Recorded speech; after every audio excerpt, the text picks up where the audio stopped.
आज हम लोग बात करेंगे हिस्ट्री ऑफ शेयर मार्केट, यानी शेयर मार्केट कैसे आया, उससे पहले बिजनेसेस कैसे चलते थे और शेयर मार्केट आने से बिजनेसेस जो है वो कैसे चेंज हुआ। क्योंकि बहुत सारे लोग हैं वो ये चीज़ जानना चाहते हैं कि शेयर मार्केट स्टार्ट कब हुआ, कैसे धीरे धीरे, पहले कैसे ट्रेडिंग होता था, पहले किस तरीके से इन्वेस्टमेंट होता था और धीरे धीरे कैसे करके चीज़ें आगे बढ़ती है। ये चीज़ें हम लोग धीरे धीरे जान पाएंगे।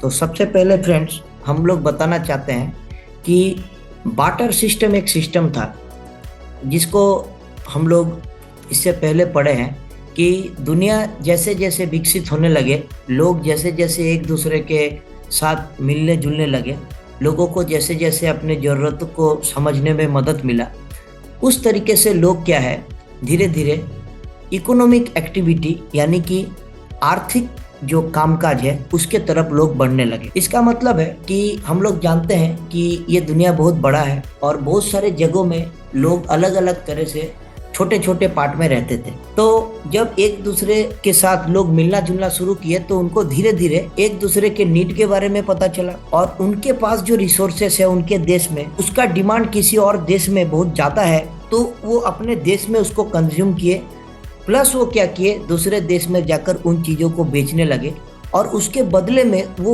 उन देशों में जो चीज़ अवेलेबल था, जो इनके काम का ज़रूरत था, वो लेकर आने लगे। और इसी तरीके से दुनिया में एक आर्थिक लेन देन सामान का या कमोडिटी का होना शुरू हुआ।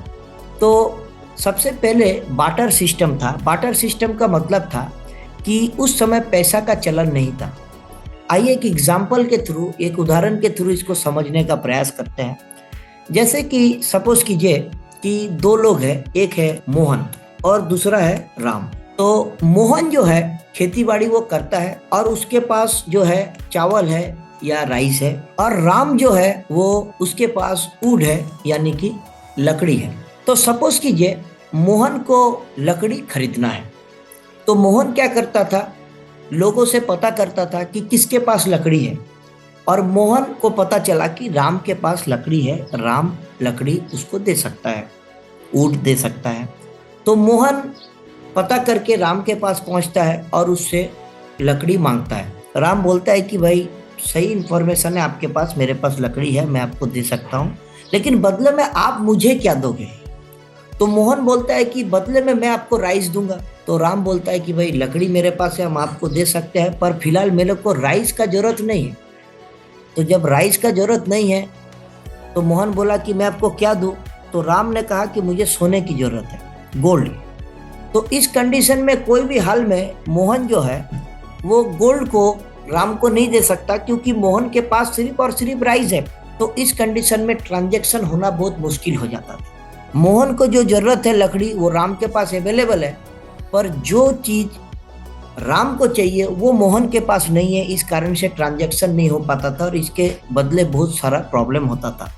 इसको हम लोग बार्टर सिस्टम बोलते थे। तो लोगों ने देखा कि ये सिस्टम के चलते बहुत सारी तकलीफें हो रही है, बहुत ज़्यादा समय भी जाता है, पर सही चीज जिसको चाहिए उसके बदले में वो चीज जिसको देना चाहता है उसको भी वो जरूरत हो, ये मिलने में बहुत मुश्किल आ रही थी। इसीलिए एक जिसको हम लोग आज के जमाने में करेंसी बोलते हैं, उस समय उसको फ्रेंड्स मुद्रा कहा जाता था। यानी कि उस समय मेटल्स के कॉइन्स होते थे, जो आज हम लोग नॉर्मल कॉइन देखते हैं, तो उस समय मेटल्स के कॉइन होते थे और उसको मुद्रा कहा जाता था।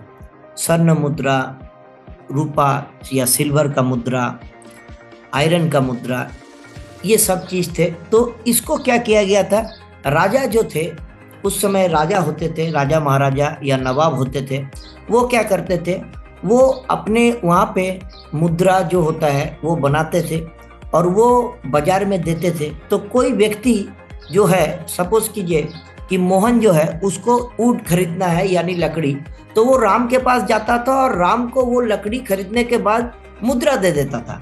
तो राम उस मुद्रा को एक्सेप्ट करता था, क्योंकि राम को मालूम है उसको सोना चाहिए, तो वो उस मुद्रा को लेके किसी जिसके पास सोना है वहां जाएगा, तो सोना वाला उससे मुद्रा ले लेगा और उसको सोना दे देगा। तो इस तरीके से जो ट्रांजैक्शन है वो बार्टर सिस्टम से निकल गया और करेंसी सिस्टम में चला गया। इस तरीके से दुनिया में एक नया परिवर्तन हुआ और बिजनेस वर्ल्ड जो है वो धीरे धीरे बढ़ना शुरू हो गया। और कोई व्यवसाय एक आदमी से नहीं चल सकता। उस व्यवसाय में उस समाज के बहुत सारे लोग जुड़ते हैं, जिससे समाज का भी विकास होता है, समाज को भी काम मिलता है। जिस कारण से फ्रेंड्स क्या हुआ कि लोग एक जगह से दूसरे जगह जाने लगे, जो सोर्सेस अपने देश में है उसको लेके, और दूसरे जगह जो चीज़ें अवेलेबल है उसको खरीद कर वो लेके आते थे। और इसी तरीके से फ्रेंड्स क्या है कि दुनिया चलने लगा। अब क्या हुआ कि लोग एक जगह से दूसरे जगह जाते कैसे थे? उस समय दूसरा साधन नहीं था, सिर्फ जल मार्ग या जो वाटरवेज है यानी कि समुद्र के थ्रू लोग जहाज से अपने देश का सामान दूसरे देश में ले जाते थे। और इस तरीके से व्यापार बढ़ने लगा और दुनिया भी धीरे धीरे बढ़ने लगा। अब हम लोग एक उदाहरण के तरह समझते हैं, हम सभी लोग भारत में रहते हैं और भारत में एक स्टेट है जो वेस्ट बंगाल है, पश्चिम बंगाल, और इसका एक जगह है जिसका नाम है मुर्शिदाबाद। हम बहुत सारे लोग अनफॉर्चुनेट है मुर्शिदाबाद के बारे में सुने नहीं, जानते नहीं है। मुर्शिदाबाद 1700 के आसपास लंदन जैसा एक बड़ा शहर था, जो आज भी वेस्ट बंगाल में है, बट आज उसका ग्लोरी खत्म हो गया है। आज मुर्शिदाबाद का वो ग्लोरी नहीं है जो आज से 300 साल पहले था। उस समय जितने भी यूरोपियन बिजनेसमैन थे, वो सिल्क से लेके, कॉटन से लेके और मशीनरी, गन पाउडर, इस तरह की चीजें मुर्शिदाबाद से ट्रेड करते थे, मुर्शिदाबाद से लेके जाते थे। और यूरोपियन बिजनेसमैन के लिए एक बहुत बड़ा बाजार था मुर्शिदाबाद। और उसी मुर्शिदाबाद में सबसे पहला वेस्ट बंगाल का करेंसी माइंट था, यानी कि जहाँ पे करेंसी बनता था, जिसको हम लोग टाकसाल भी बोलते हैं, यानी कि अभी जैसे गवर्नमेंट ऑफ इंडिया का जहाँ पे नोट छपता है। और इसी तरीके से बिजनेस जो है वो चारों तरफ बढ़ने लगा। और आधुनिक जमाना में लोगों को समझ में आया कि व्यवसाय चलने के लिए एक बिजनेसमैन के पास जो पूंजी रहता है वो पूंजी बहुत सीमित रहता है, और वो अगर अपने व्यवसाय को बढ़ाना चाहता है तो उसको लोगों से पैसा लेना पड़ता है। पर पैसा लेने से क्या होता है था कि पैसा लेने से आपको उसके बदले में कुछ सूद देना पड़ता था, यानी इंटरेस्ट देना पड़ता था। व्यवसाय का नियम है वो हमेशा एक जैसा नहीं चलेगा और उसमें अनइवन अप्स एंड डाउन होंगे। तो बिजनेस में सर्टेनिटी जो है वो कम होता था, यानी कि अनसर्टेनिटी ज्यादा होता था, अनिश्चितता ज्यादा होता था कि हो सकता है कि 2 साल तक उस बिजनेस में कुछ ज्यादा प्रॉफिट नहीं आए, पर उसके बाद हो सकता है अगला 2 साल में 10 साल का प्रॉफिट आ जाए। इसीलिए लोग देखे कि बिजनेस को जो है वो व्यवसाय को पैसा मिलना चाहिए और लोगों के थ्रू पैसा मिलना चाहिए। तो व्यवसाय का आगे बढ़ाने के लिए 1600 के आसपास जो है पहला कंपनी जो था वो ईस्ट इंडिया कंपनी था। हम लोग सभी लोग सुने हैं कि ईस्ट इंडिया कंपनी जो है हमारे देश पे राज किया है, और ईस्ट इंडिया कंपनी जो ब्रिटिश लोग चलाता था वो 1600 के आसपास बना। और उनका काम था कि वो बड़े बड़े जहाज़ों में अपने देश से सामान लेके दूसरे देश में जाते थे और दूसरे देश से बहुत सारे चीज़ों का ट्रेड करते थे, व्यापार करते थे, लेके जाना आना करते थे।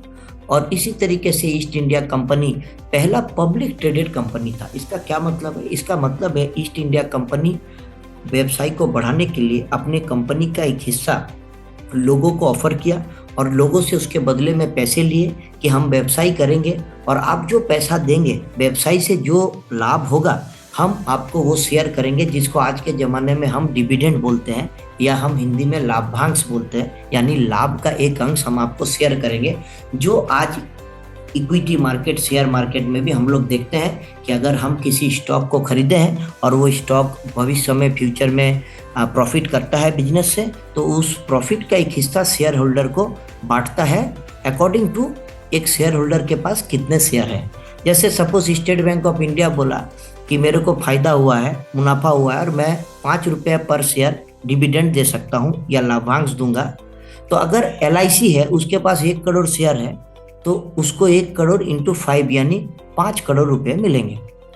और अगर आपके पास, आप छोटे निवेशक हैं, आपके पास 100 शेयर है, तो आपको 100 इंटू 5 यानी 500 रुपये डिविडेंड मिलेंगे।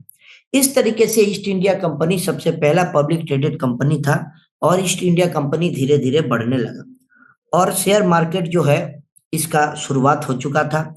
1801 के आसपास जो है, यानी 1800 के आसपास जो है, उस समय लंदन स्टॉक एक्सचेंज का शुरुआत हुआ फ्रेंड्स। लंदन स्टॉक एक्सचेंज एक ऐसा एक्सचेंज है जहां से इस तरह के जो सिक्योरिटीज है, कंपनीज अपने कंपनी का शेयर नॉर्मल लोगों को देते थे और उससे पैसा लेते थे और पैसा लेके वो व्यवसाय करते थे और जो मुनाफा होता था वो देते थे।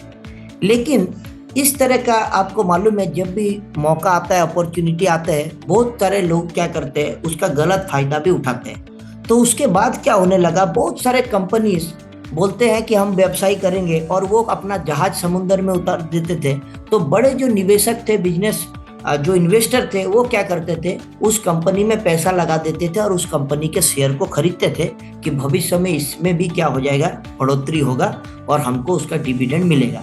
क्योंकि ईस्ट इंडिया कंपनी एक कंपनी था, तो लोगों ने सोचा कि ईस्ट इंडिया कंपनी का जब जहाज पानी में जाता है और समुद्र में अगर किसी तरह का दुर्घटना घटता है तो हम निवेशकों का एक बड़ा पैसा एक जहाज डूबने से चला जाएगा, हमको मुनाफा नहीं मिलेगा और हमारा जो पैसा हमने लगाया है वो भी वापस नहीं आएगा। इसी कारण से वो सोचे कि हम दूसरे कंपनी में भी थोड़ा थोड़ा पैसा लगाए और इसी कारण से इतने सारे कंपनीज आना शुरू हो गए कि कंपनीज आने के बदले में क्या हो गया कि उन लोगों को जो भी पैसा है वो झूठ बोल के लोग पैसा लेने लगे। जब झूठ बोल के लोग पैसा लेने लगे तो उस समय उन लोगों के साथ क्या हो गया कि पैसा उनका डूबने लगा, क्योंकि वो कंपनी किसी तरह का कोई व्यापार या बिजनेस नहीं करता था।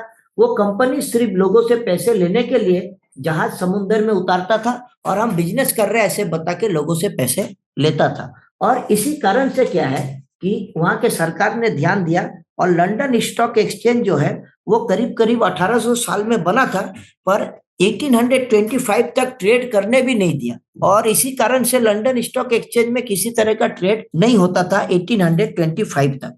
इसी बीच न्यूयॉर्क स्टॉक एक्सचेंज जो अमेरिका है, जो आज दुनिया का वन ऑफ द बिगेस्ट है, सबसे बड़ा में से एक है एक्सचेंज, वो 1817 यानी कि जब लंदन स्टॉक एक्सचेंज लॉन्च हुआ था, पर 1825 तक उसमें बैन लगा हुआ था, लोग ट्रेड नहीं कर पा रहे थे इस तरह के फ्रॉड के कारण, तो वहां के सरकार ने बैन लगाया था।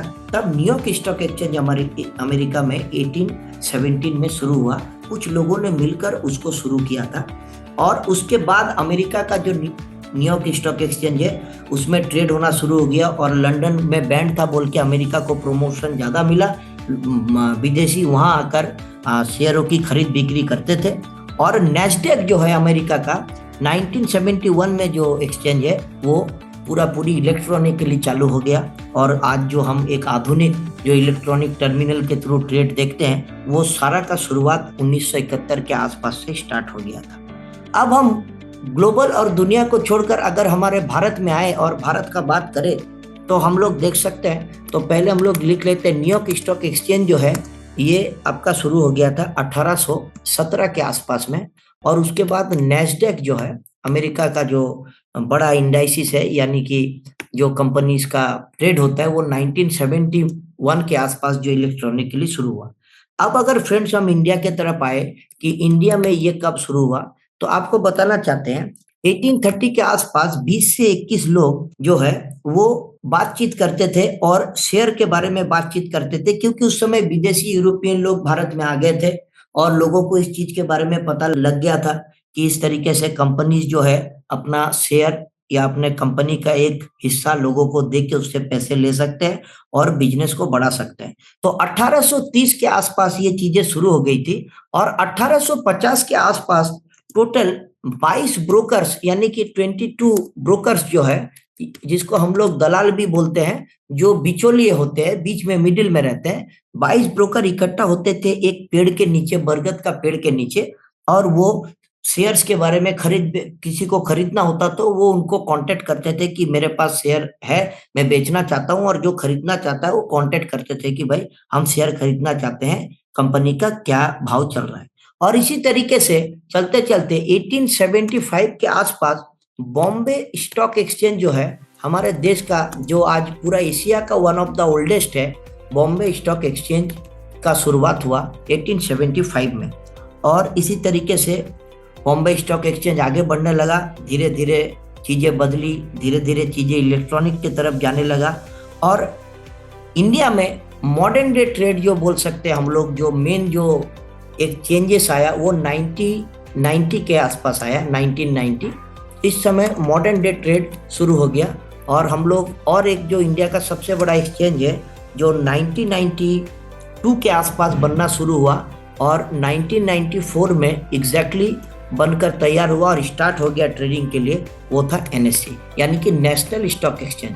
बॉम्बे स्टॉक एक्सचेंज और नेशनल स्टॉक एक्सचेंज। आज अगर बात करें कि हिंदुस्तान में अगर 100 ट्रेड्स होंगे या 100 सौदे होंगे एक दिन में, तो अभी 60% से भी ज़्यादा trade NSC national stock exchange में होते हैं, जबकि बॉम्बे स्टॉक एक्सचेंज 150 साल से भी ज़्यादा पुराना है। इसी तरीके से जो शेयर मार्केट है वो चालू हुआ और आज हम लोग जो देखते हैं, पहले शेयर मार्केट में फिजिकल सेटलमेंट्स होते थे। इसका मतलब है कि जो शेयर्स आप खरीदेंगे आपको शेयर्स के सर्टिफिकेट मिलते थे, जैसे कि बैंक्स में हमको एफडी के पेपर्स मिलते हैं, एफडी कराने से या एलआईसी का पॉलिसी कराने से हमको एक पेपर मिलता है, उसमें सम एश्योर्ड वगैरह लिखा रहता है। और अब धीरे धीरे 2009 के बाद से सेबी का गाइडलाइन था, security exchange board of India, जो शेयर रिलेटेड सारे कामकाज देखते हैं, कि अब किसी तरह का सर्टिफिकेट नहीं होगा, शेयर्स ऑनलाइन डिजिटल फॉर्म में रहेंगे, जो आज भी चल रहा है। थैंक यू फ्रेंड्स, उम्मीद है कि मैं आपको शेयर मार्केट के हिस्ट्री के बारे में और पहले कैसे बिजनेस होता था और आज शेयर मार्केट आने से चीज़ें कैसे बिजनेस की तरफ बदली, ये बताने का एक छोटा सा प्रयास किया। आपको कैसा लगा आप फीडबैक ज़रूर दें और आप इस चैनल को सब्सक्राइब कर लें, ताकि आगे चल के मैं किसी भी तरह का इन्फॉर्मेशन जो धीरे धीरे देता रहूँगा आप उसको आसानी से देख पाएंगे और आपको नोटिफिकेशन में शो करेगा। Thank you for your costly time.